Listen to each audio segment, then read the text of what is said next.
Tungod kay ang Biblia nagtambag mga igsoon nga atong mabasa gyud dinhi sa Biblia nga diri sa unang Juan 2:6 nag-ingon dinhi ang mga igsoon nga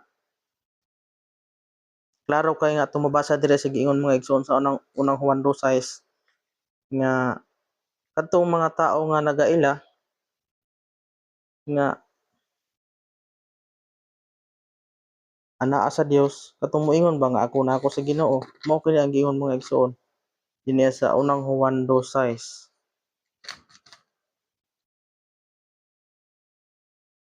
Ang nagaingon nga siya anaa sa Dios kinahanglan nga magkinabuhi sama kang Hesukristo.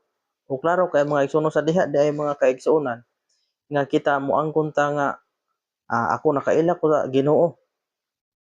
Kaila kayo ko sa Ginoo, naay mga tanay kaila ka Ginoo. Kaila oy. Pero ang giingon dinhi mga igsoon sa diha day nga atong angkonon nga nakaila ta sa Ginoo magkinabuhi day ta sama kang Ginoo Hesukristo.